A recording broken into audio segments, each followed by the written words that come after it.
when it was the highest number of personnel in Vietnam combat soldiers, was the month I was there. At the end of the month, they started sending troops home.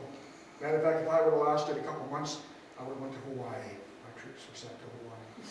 Anyhow, there's the picture of the basin at, and I decided to walk around the basin. I had a couple free hours, so I walked around the base and I see these artillery cannons, and people were out cleaning them and that. And I walked by the guys and went down the street. Well, I found out years later that my cousin there, Alan Peterson, he was out there in that artillery unit cleaning those. And I said, well, it was April. I said, maybe you weren't on duty then. He says, the whole month of April I was there. If you saw guys out there cleaning those cannons, that was me. So that was Vietnam. I walked by my own cousin within, 15, 20 feet. Didn't even recognize him. My wife says, well, that's why you have name tags on. Yeah. But yeah, the same haircut, same clothes, and she got close, Odd things like that happen. And that's Alan. He later died. He came home without a scratch. He died from a couple years later from Agent Orange triggered cancer. Agent Orange was a pesticide, a herbicide that was sprayed over the foliage to get rid of the plants. So I walked around the mess hall, I walked around looking at buildings, trying to familiarize myself, because I wasn't sure if I'd be stationed on the base or on the boats.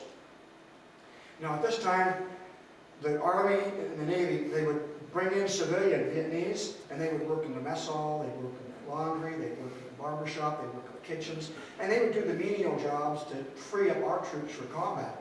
And then at night time, before it got dark, they would be sent out of the base and go back to the town that they were in. These three ladies here are actually working in the kitchen. Well, I'm walking around, I see a barber shop with four ladies and a man inside of it. And I thought, wait, I'm going to see my commanding officer tomorrow, and I better look sharp. So I thought, I need a shave and a haircut. So I went in there, got a shave and a haircut. The girls gave me a haircut and a head and neck massage. And then the head man says, well, me do. And he came up and they had lathered me all up. And he pulls his straight razor out and he's giving me, I've never had a straight razor cut in my shave in my life. And they gave me a straight razor shave and threw the hot towels on later, and he's chattering like a magpie, a happy-go-lucky guy. And I liked him so much I gave him a $5 tip. And back then I said I gave him a $20 tip, So I gave him a tip, I said thank you, and then after maybe that night bombs and rockets started coming in about midnight. Which they did almost every night. Even Johnny Cash was there, they did it. Anyhow, bombs and rockets started coming in, and at this time, our barracks, you can see what happens when a rocket hits a barrack there. It'll kill you. At this time, when the rockets and bombs started coming in, we didn't have no weapons because we were new guys in the country. And so each barracks with the new guys, we had a sergeant armed with grenades and M16s and that, and their job was to babysit us, they called it. And so, and take us to the bunkers during the aerial assaults, when the rockets came in, and wait it out. Or if someone broke through the perimeter, the VC enemy broke through the wire in the minefields, their job was to protect us and fight them off. That did happen during TEP. They broke through some of the bases and they actually shot guys in bed in hospitals and stuff, and nurses and doctors. It was not nice. These guys did not play nice. They're terrorists. Well, we get down to our bunker. We get in the bunker. We're there a few minutes, and it's pitch black. There's no lights. There's no nothing. You just got to stand there and it's sticky. Then the sergeant's at the door with his M16, and all of a sudden these three guys come up. Well, they were sergeants, I think. And they said, hey, they're coming through the wire. There's a sapper team coming through the wire. And he turns to us and he says, you guys stay here. You don't make a sound. You stay away from the door. Don't talk to nobody. And until I get back. And he took off running with these three guys. And they ran about a couple hundred feet to the barbed wire was at the edge of the base. We could hear bomb rockets coming in still, bombs coming in, and then a big firefight, machine guns shooting, M16s, claymores going on, mines going on. Big hellacious firefight going on. Then after they quieted down a little bit, and then just a couple of rockets and shells coming in, he came back and he's at the door standing there, I'm next to him. Another sergeant comes up and says, what happened, what happened? And we're curious too, what was all that about? And he says, well, there was a 5-man sapper team. A sapper team is like a Muslim suicide bombers. So they had vest bombs, they had a backpack bomb, and their job was to get through the wire and blow somebody up. of somebody. He said, well, there was 5 of them, he said. He says, they got all of them, but the last guy, he was getting to the last strand of barbed wire when we killed him. And he said, he had a backpack on with explosives. He was going to run right into the ammunition dump, which was next to our bunker. If it would have blew, they wouldn't even found anything of us. We would all been dead. Well, he says, guess what? To the other sergeant, he says, guess what? He says, who, what? He says, you never guess who it was. I said, what? He says, it was the barber. That barber that gave me that nice good shave that I gave him a $5 tip. Got killed trying to kill us. I had 2 close shaves that day for my Viet Cong. That's the ironies of war. There's the barbed wire that he got through, that type of stuff.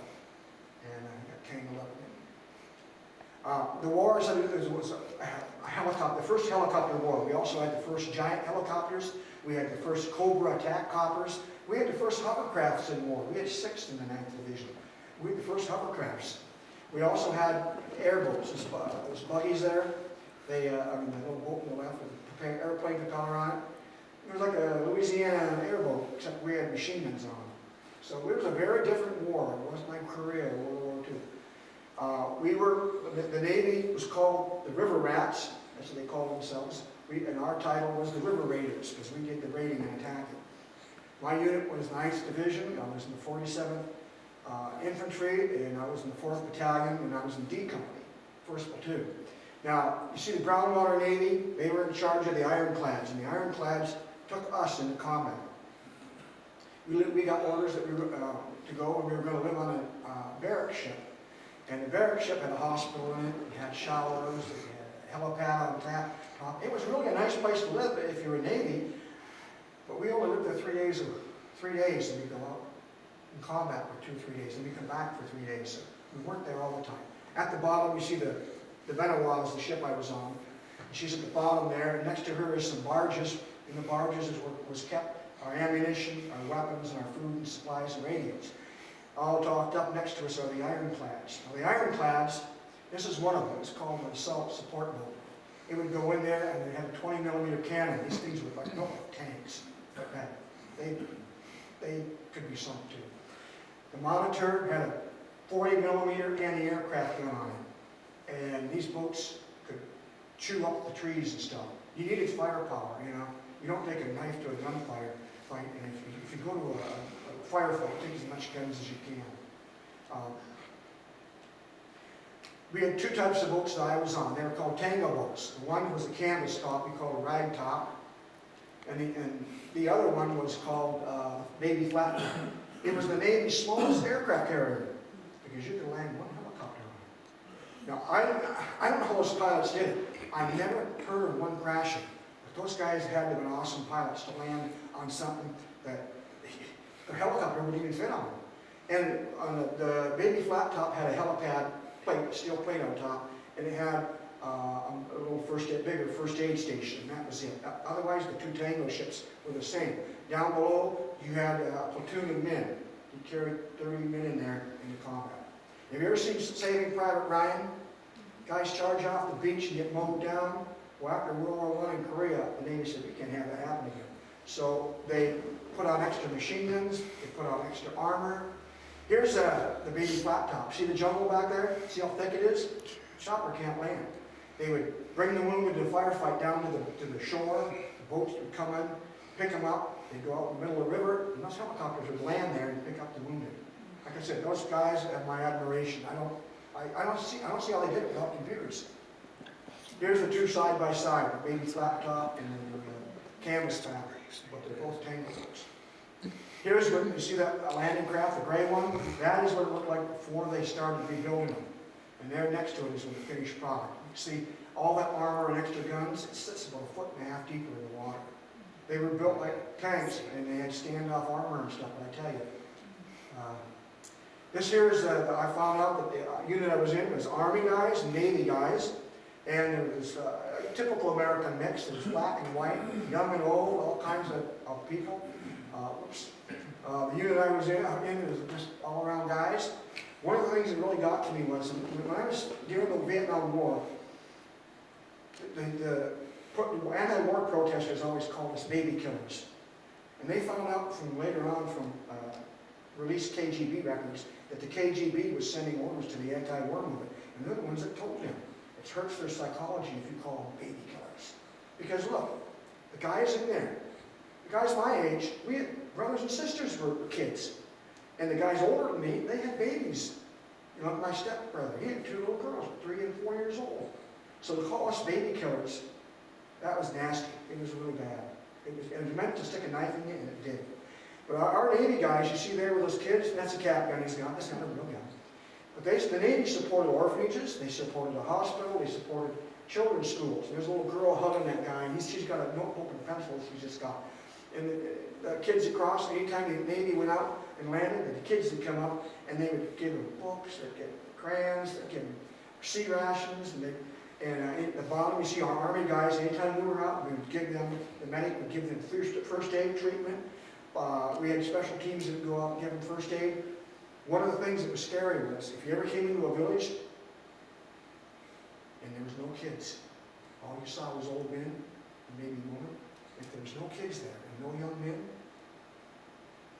you were in a kill zone. Because they left.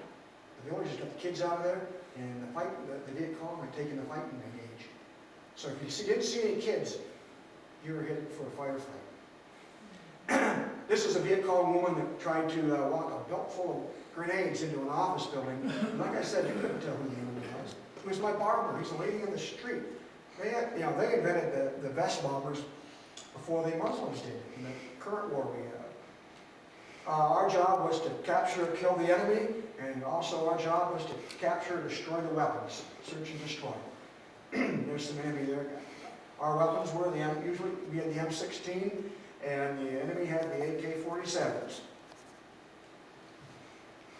We get up in the morning, go down to on patrol, go down to the boat, get on the barge, get our weapons, get our food, get our ammo. We go on the tango boats. This is a bad picture because the sun was glaring off the water. But you see a guy in a swimming suit there. You think, the guy's going swimming. No, he's a volunteer. He had to have tetanus shots, typhus shots, a whole bunch of stuff. He had to be an expert swimmer because his job is, at his feet, he's got a bunch of rope. And his job was, to see that radio man there next to him? If he tripped over that rope or stumbled on a flange or stepped in some mud and fell in the water, his job was to dive in, go under, tie the rope around his arm or leg, and get back and pull him out before he drowned. And if he drowned, at least they recovered the body. And if he didn't, if he survived, he saved his life. So it was a very dangerous job. There's dead bodies floating in this water. The water from the Mekong went through 5 countries and a bunch of major cities like Phnom Penh, which didn't have sewage treatment plants. They just flushed it into the river. And it was nasty. You didn't eat fish out of it. It was a nasty water. Here's the boats that go up a river. Leading us, here's our tango boats carrying us troops, and in front of us would be the monitor. In front of the monitors would be the assault boats. That's a lot of firepower, boy. We go in there, and this is one of the guys that was on the boats painted this picture. And someone said to me, "Why don't you have any pictures of the actual combat?" I said, "Hey, the bullets hitting the side of the boat would be like hail or gravel thrown against a tin roof. You would get shot and swept overboard. Some guys would pop up, take a picture, they get shot, and they go off into the water, never even find their body. And so you didn't stick your head up during this. You stayed undercover, and you didn't take pictures unless you had a death wish. Or maybe an army photographer assigned to it. Here's one of the monitors got hit by a mine. He's sinking. Half the members of this boat were killed, the other half were wounded. Even the big boats weren't free from damage. Here it is, they got up to it and were going to take the wounded and dead off. And like I said, these ships were built like tanks, but you can make a bomb to blow up anything that it's big enough. Here's some rockets, and our tango boats weren't safe either. Here's one of our tango boats. You can see when three rockets hit the canvas, and that's what happens. All 30 or 40 guys in the cargo deck, all the troops in it, every single one of them was wounded. None of them was killed, thankfully, but every single one was put on commission. Boats would land, sweep inshore, the mud was awful. You walk in the mud, it'd suck your boots right off. And if you've ever smelled a sewer, you know what a sewer smells like. Nasty. We come back from our mission, they hose us down with water hoses, and the Navy guys had their bunk beds in the small boats. We had our big boats We got our bunk beds, and if you didn't bring us back after 3 or 4 days, the problem was you get what they call in World War I trench foot. We call jungle rot. You could actually lose your feet would start rotting off. So that's why they brought us back after 3 or 4 days, because they had to keep us in fighting condition. And back out again, and you can see a lot of mud and a lot of water. Some landings like this were nice and quiet. My first firefight, all I saw was muzzle flashes, smoke, explosions, and it was over in 5, 10 minutes, 15 minutes, it was over. The sergeant comes over to me after the fight was over, and he hands me an arm. It was the arm from here on down. It was the arm of the guy in front of me. He had his arm blown off, and he was 10 feet from me, and I didn't even know it. And the sergeant says, take this arm and take the watch and the ring off and give it to the captain. And he says, okay, but what do I do with the arm? Because back then they didn't reattach on us. And he says, you see that burning hooch over there? He says, just throw it in there. And that was my first firefight. And from then on, my brain kind of clicked into, hey, this is a real war. This is no war games. This is the real McCoy. We got the guy whose arm was blown off in front of me. We got him chopped out, clearing in the bamboo, and medevaced him by a small helicopter called a Roach. You had to watch out. These guys, the enemy would pop up on your patrol behind you. They had spider hose. They'd pop up. I seen 2 of them pop up and shot at them, and they were back in the spider hose before I don't know, I hit them or not. But these guys would pop up behind you and shoot you in the back. It was a nasty war. Here's some of the tunnel systems they had. One tunnel system was 5 miles long and 6 layers thick, 6 different layers. They had hospitals there, they had kitchens there, they had everything. Some guy, one vehicle, had spent a whole year underground. It was not nice, but they're hard to reach. We had tunnel rats that would go after them. They couldn't take the rifles. They couldn't throw grenades because the concussion would kill them. The rifles were too big, so they had to go in there with pistols. And they had the mask on for tear gas, because they threw tear gas sometimes. But the main reason for the mask was for the poison snakes. The enemy would hang snakes by their tails by the entrance in the dark with no lights. And you get far in there, and there's a snake hanging by his tail, and you hit him in your face, he's going to bite you. Die of a snake bite. Not nice. Jungle was so thick, you take 3 steps into it, you're gone. Disappeared. My second firefight was fast and furious. Once again, the guy in front of me got wounded. Got a bloody nose, piece of metal up his nose. And he carried the grenade launcher. And the sergeant said, you've shot the grenade launcher before? I said, yeah. He says, you're the grenadier. And he gave me the grenade launcher. So I was promoted from rifleman to grenade launcher. They call him Thumper. So my second firefight was like the first one, lots of smoke, lots of shooting, and hard to see anything. There was a grenade launcher, 1 shot, really. Well, one time we were out, I think it was my second 3-day mission. We got a call in from the SEALs who work with us, the Navy SEALs. And they said, hey, we found a hit base. We need to get them before they escape. And the SEALs spotted it. They weren't sure if they were spotted. So we went in, we boarded our landing craft, and we had light machine guns on the side of the there. The guys carrying bananas on as if it's tropical. He was probably hungry. We reboarded our boat. Usually we have a Zippo, which is a boat equipped with a flamethrower. They would burn off the plants and wipe out some of the pillboxes in the shore. But this time we didn't have time for that because it was so close to where we were. It was only like a 45-minute run from where we were at now. And so we went in there, and the Zippos didn't have time, so they went in with bombing and artillery and blew the place up. And after a 15, 20-minute barrage, the place looked like the surface of the moon, crater. We went in, and going in, this is a combat picture here, they're going in, and this diesel smoke, the smoke from the bombs and stuff, you did not want to have to go in like this. Not knowing if you're stepping on an ant hill or termite hill or a pillbox. Fortunately for us, when we went in, the wind was blowing the smoke inland, and we went in. We landed where a spot that wasn't blown away. We went in there, charged up through the leaves, and I could hear the bullets going through the brush. And the bullets going through the brush, and they really do sound like angry bees. They really do. And we charged into the base camp, and took the base camp, and the enemy had retreated into the jungle on the other side. That's when we found the good news, bad news. The good news was the enemy retreated. The bad news was, according to how many bunkers there was and stuff, and how many bunkers, there was at least 400 to 500 of them. There was only 100 of us.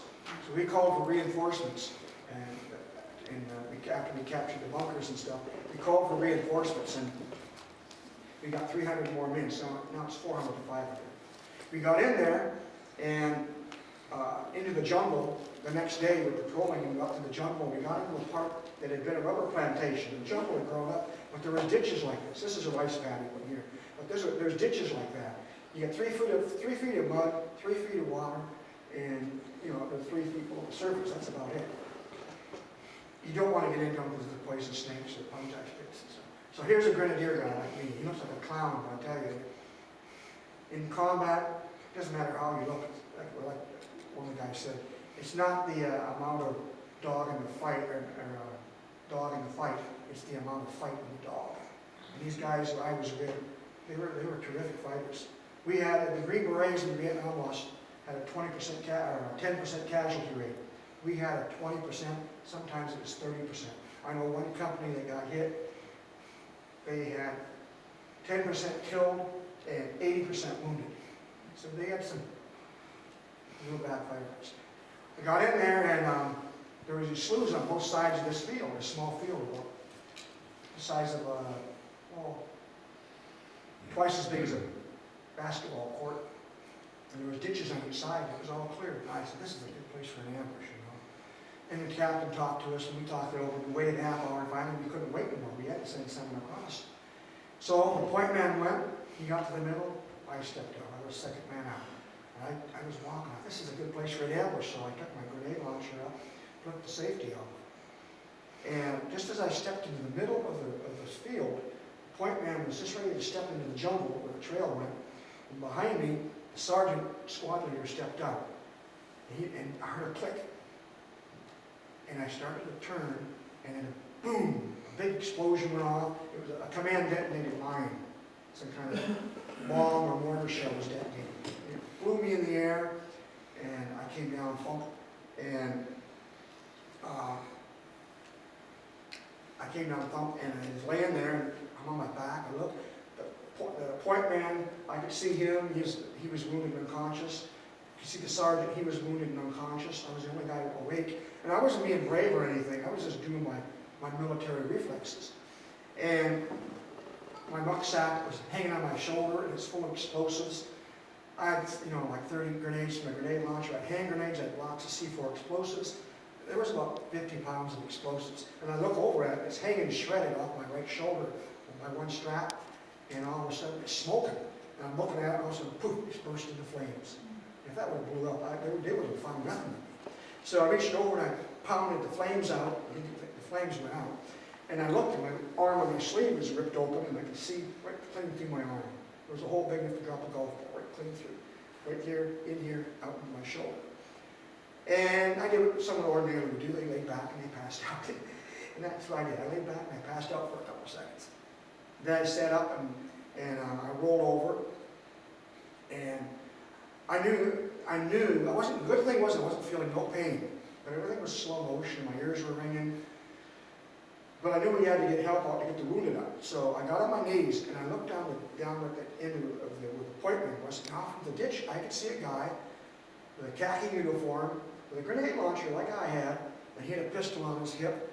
And he was a North Vietnamese officer, a regular, and a professional soldier, not a terrorist. And he had a grenade launcher and was reloading it and stuff in slow motion. And I got on my knee, I looked at my legs and I couldn't get up. I couldn't stand up. Both my legs were broken. I mean, broken like that. I mean, not like that. I mean like that. So both my legs were broken. I couldn't get up. I stood on my knees and I swung my grenade launcher around, and I was yelling over my shoulder. I was yelling for the machine gunner, because I wanted to lay down a field of fire to pull the wounded out. I was yelling, machine gunner, machine gunner. And as I was yelling, I noticed off to the left into the jungle, where the other ditch went into the jungle, these flashes like a flash camera going on. For a second, I was in shock anyhow. I didn't realize what it was. And then off to the right, I was still turning my head, yelling for the machine gunner, and I was on my knees, and dirt started kicking up over my head, all around me. And he must have been a lousy shot, but he shot enough bullets that one finally got me. Went in my jaw here, hit me so hard it spun me around my knees 3 times and flopped me to the ground. I was kicked by a horse when I was in a church group outing in Washington State there, and I was kicked by a horse. That's what it felt like, without the pain, just the impact. And the bullet, I found out later, went in, split in half. Half of it blew my sinuses out. The other half of the bullet came out here, completely cut my carotid artery. Broke my jaw, broke my facial bones, cut my tongue in half. I was not in good shape. This is the gun that probably did it. It was either a grease gun or a Thompson. You see at the bottom there where that's a bullet exiting some ballistic gel. That's what a 45 does to ballistic gel, which is similar to human. I found out later, well, actually what happened was I rolled over on my stomach, got my grenade launcher. I couldn't get on my knees no more because I was losing too much blood. And I rolled over on my stomach, and I could still see the guy with a grenade launcher at the end of the ditch. And so I rolled over and I'm squeezing my trigger on him, and the Bible verse went through my mind: "You shall not kill." 10 Commandments. And I squeezed the trigger anyhow. And I found out later that I looked it up in Hebrew. The actual word is not kill. The actual word is murder. The 10 Commandments is you shall not murder. I mean, think about it. Otherwise, David could not have killed Goliath. Joshua would not have destroyed the enemies and stuff. So it was murder. But I just knew I had to get that guy. So I squeezed the trigger, and just as my round was going on, there was a big explosion behind me. It blew me in the air. I have to stop here to say that I was unconscious from this point on. Sometime in the next 5 or 10 minutes, somebody ran up to me with an AK-47, shot me about 8 times. One took my right ankle out. That's why I wear a leg brace. One went through my calf, one moved right back of my knee out. 1 or 2 went through my thigh, and I have 3 of them still in my chest. They have 3 bullets in me. But I didn't know that. The doctors told me that later in the hospital. Firefight, it went on. Well, like I said, I talk from a Christian perspective because I was a Christian. Yeah, I was smoking cigarettes. I have a drink now and then, but I wondered often, why did I live when others guys died? I know Christians died there. And I finally came to the conclusion, it's just your role in life. You're actors on the stage, like Shakespeare says, you're actors on the stage of life. This is the part God's chosen for me, and I've got to go through it. Not that I was better, not that I was worse. It's just my role in life. Well, the explosion went off, big ball of fire. I was in the air, and there was this really loud hum. Have you ever been near a high-tension power line? That's what it sounded like. And then everything went black, just like someone flipped the light switch. And then I found myself floating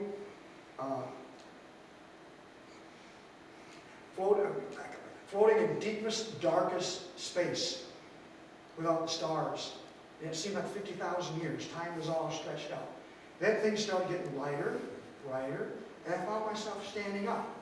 Now I remember my legs were broken, so I looked down at my feet, and they weren't there. I could see a smooth stone, glass-like floor, and this foggy light I was inside of, like a cloud. This shiny, bright cloud was going into the stone. It's hard to describe what I saw. It's like an Eskimo going into the Sahara Desert and trying to tell a Bedouin what he lives in. The Bedouin says, "Oh, what's your house look like?" "Well, my house is made out of blocks of water." "What? An igloo? This Bedouin is having a hard time. That's kind of frustration I have trying to describe what I saw, because what I saw was so different from what you see in the ordinary world. Anyway, the cloud was glowing around me, and it was dissipating, going into the walls and the ground.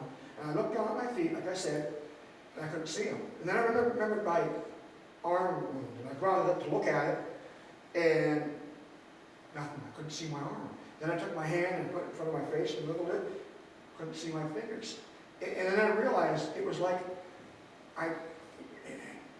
if you've ever been in a heavy rainstorm with a heavy wool raincoat, and it's soaking wet, and you take it off, that's what it's kind of like. It was kind of like taking a heavy coat off. The Bible talks about our body being a tent, and where our spirit lives inside of it.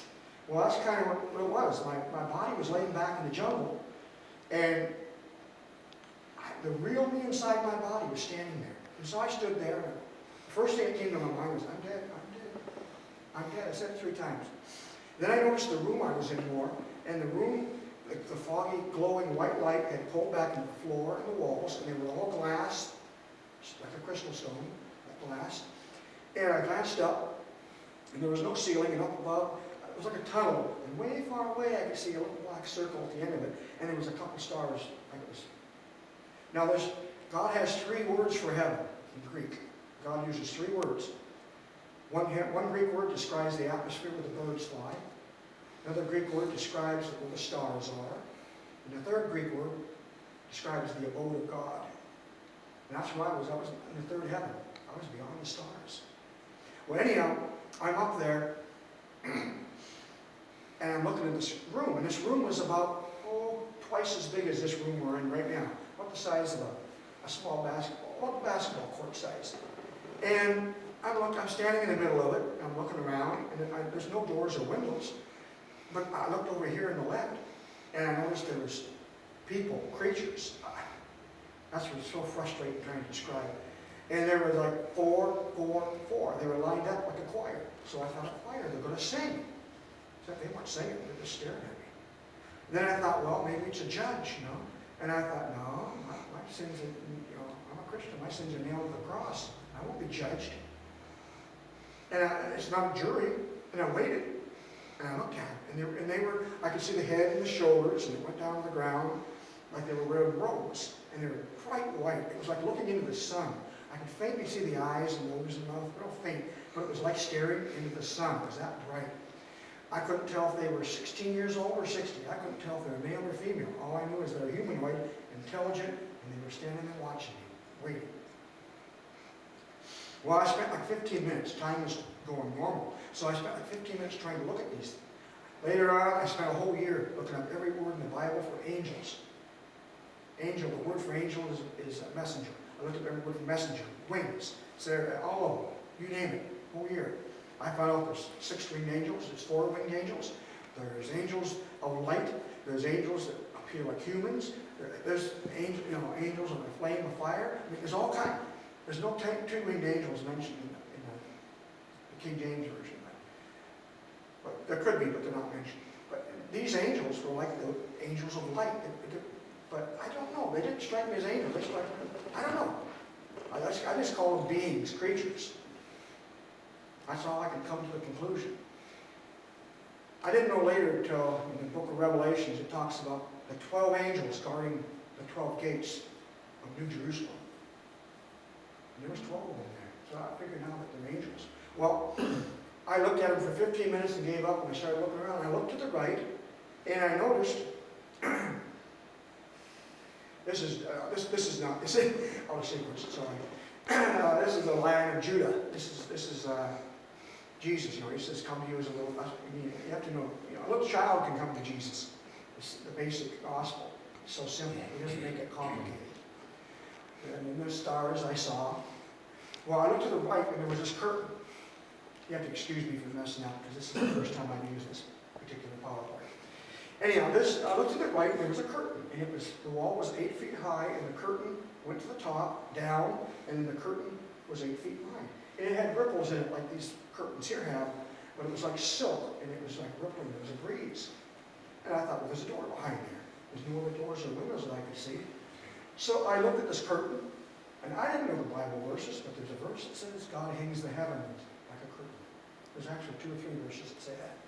That God hangs the heaven like a curtain. And so I'm looking at this curtain, and it's got stars in it. And there's streaks going from top to bottom, like a reverse waterfall. And there's like comets and stars. It's just beautiful. I'm staring at it, wow. But I thought like it was so thin, like silk. So I'm looking at it, and I thought, well, there's something behind there. And I could sense it then. I sensed there was something alive behind it. And for 15 minutes, I tried to look through it and sense it. And all I could sense was whatever was behind that curtain was big, it was awesome, it stretched on forever, but it wasn't belligerent. But it was awesome power. And I started thinking about my stepdad. When they sent his sons home from Vietnam, they got the bodies mixed up and he had a heart attack and almost killed him. And I thought, man, when he finds out I'm dead, he's going to have a heart attack and die. And then I thought about my wife. We're married 4 months. I thought, here she, we're newlyweds, and it's going to, it's going to destroy her. And I just thought about those two things, and I just said, pray to God. I said, God, whatever, this is a beautiful place I'm in. Whatever you want is fine with me. I'd like to stay here, but I'd like to go back and tell others there's something after death. And nothing. I just said the prayer and nothing. Yeah. Well, I noticed a couple of things I got to mention at this point. When I was looking at the people over here, the angels that were standing there, two things were awesome. One, I felt a terrific joy, euphoria. I hate to use the comparison, but like I said, I got to use something. I was on morphine for triple doses for 3 months because I thought I was dying anyhow. And I compared the doses of morphine to the joy and euphoria I felt in that room. And it was like comparing a flea to a giant blue whale. There was almost no comparison. It was so far beyond it. And I felt great. And then I noticed the second thing was, my mind was open. And my memory was open. And I could reach back, almost like a filing cabinet. I could reach back and grab a memory and bring it out. And it was like watching it live, 3D video. I mean, it was there. And the video, I reached back and grabbed this memory and looked at it. And it was my cousin Alan, the one that it was in the artillery, the same unit. It was him, and we're like 4 years old, we're playing in a sandbox with a little red car. Just a happy-go-lucky day of childhood. And I thought, well, that's neat, a happy memory. And I noticed when I put it back, I could see the memories. I noticed there was no bad memories, there was no sad memories, there was no evil stuff, there was no language, there was no profanity, there was no, we all do that stuff. And that's why when we get to heaven, we're going to cry a lot. Why are we crying? Because God's going to look at all of our memories. And He says, you can't come into heaven like that. So He has to wash us and make us, as it says, whiter than snow. And He's going to wash us. And the Holy Spirit's going to pour through us. And all those memories are going to be washed away. And what does He do with them? He says He casts them into the sea of His forgetfulness. And God is the only one who can do this. He says He remembers to forget them. And we won't. I won't remember the gang fights I was in. I won't remember the nasty language I used. I won't remember the bad stuff. It'll be washed. And someone said to me once, why do they say whiter than snow? To get snow, you need a piece of dust. Around the dust, a drop of water. That's rain. Super cold, and that drop of water turns into a snowflake. At the center of every snowflake, there's one tiny particle. And that's why God says He washes us whiter than snow. There's not going to be nothing of a bad memory. It says, behold, all things are all things are new. And I think a lot of people who have been involved in bad things, abuse, just bad stuff, really nasty stuff, where it gives them nightmares all the time even. That's going to be gone. That is going to be their joy. It's going to be gone, and they're not going to even remember it. Except that it's gone. It's different. Well, I stared at this curtain for 15 minutes. I've been in this room for like a half hour. So I started to notice that the wall on this in front of me was clear. And I looked out there, and that wall was clear, this wall was clear, and the one behind me was clear. But the right-hand wall wasn't clear, and then the curtain was there. And it still had that white fog in the walls and the floor, the crystal stone floor. Well, and don't get me wrong, when I say I seen this room was not a hallucination. That room was as real as this chair. I mean, later on when I was in the hospital, I had morphine withdrawal, I had hallucinations. I had malaria, I had hallucinations. I had gangrene twice, where they almost amputated both my legs. I know what a high fever, I know what hallucination is. That room wasn't a hallucination. It was a real, real place. Well, I'm looking through this clear wall, and I can see outside beyond the wall. And I can see the wall was 1.5 feet thick. Now, I found out later that's about the length of a cubit.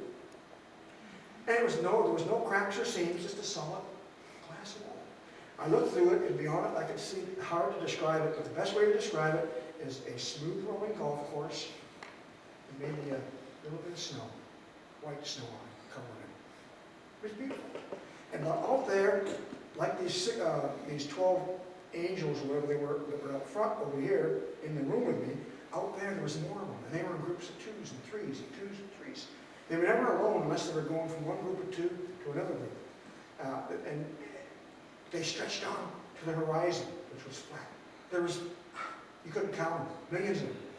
And it was thicker and thicker, and off to the right, it was just a crowd of these angelic creatures. And then behind me, it started tapering off, and then I got back to the wall, it was solid, and I standing there, and I'm still thinking, wow. I mean, anyhow, so I just had time. I was sitting there, I've been in this room 45 minutes. Nothing is happening. There's no music, there's no flowers, there's no people playing harps. Now I realized later, maybe heaven has that, but I wasn't that happy. Because 1 second, I was out of the room, and I was out in the blackness, and I was looking back, and I could see the room. It was about the size of a matchbox, a little tiny matchbox. And I could see the angels in it, the curtain, and there was this little bit.